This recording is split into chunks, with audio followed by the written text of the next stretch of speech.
शक्तीपीठ महामार्गाने कोकणचा नेमका कोणता विकास साधायचा आहे असा सवाल सामाजिक कार्यकर्ते संपत देसाई यांनी माजी मंत्री आमदार दीपक केसरकर यांना केलाय।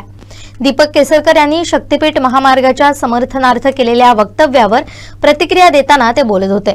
सगळा सिंधुदुर्गाचा विकास थांबवून ठेवा आणि दुसरं काही करू नका असं माझं स्पष्ट मत आहे। माझ्याशी एक दिवशी चर्चेला बसा, काय जैवविविधतेचं हे झालं, रोड गेल्यामुळे समृद्धी येणार, आम्ही बुकेर मारायचं का?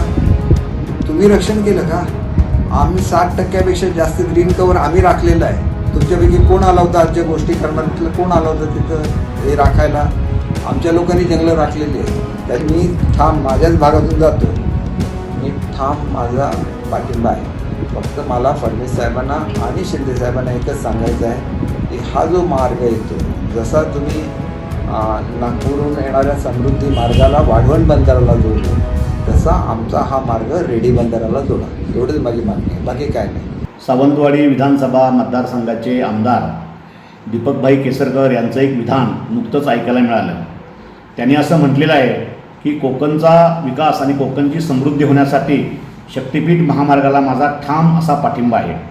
खरं तर त्यांच्या वक्तव्याचं मला काही नवीन वाटत नाही, कारण ते पहिल्यापासूनच भांडवलदार धार्जिणे आहेत। त्यांना जनतेशी, इथल्या पर्यावरणाशी, इथल्या सामान्य माणसाशी, शेतकऱ्यांशी काही देणं घेणं नाही। आज त्यांनी ज्या पद्धतीनं भूमिका घेतलेली आहे ती भूमिका या सरकारचीच भूमिका राहिलेली आहे। खरं तर शक्तीपीठ महामार्ग असं म्हणत असताना धार्मिक नाव द्यायचं आणि जनतेची फसवणूक करायची, अशा पद्धतीची भूमिका या राज्य सरकारनं घेतलेली आहे। आणि राज्य सरकारचे प्रतिनिधी म्हणून ते ज्या पद्धतीने बोलत आहेत ते राज्य सरकारचंच मत आपल्यासमोर मांडत आहेत।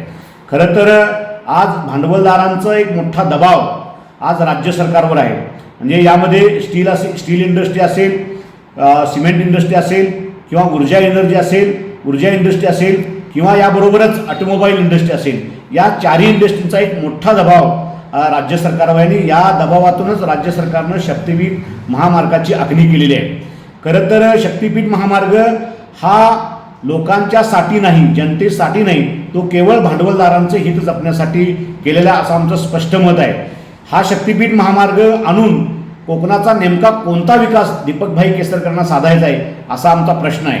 कारण या शक्तीपीठ महामार्गामुळे इथली बायोडायव्हर्सिटी नष्ट होणार आहे, इथली जैवविविधता संपुष्टात येणार आहे, याबरोबरच इथलं जे पर्यावरण आहे हे पर्यावरण अडचणीत येणार आहे, धोक्यात येणार आहे। पर्यावरणाची नासाडी करून जैवविविधता धोक्यात आणून आम्हाला असला विकास नको आहे, जो विकास कोकणाच्या मुळावरच उठणार आहे, हा विकास आम्हाला नको आहे।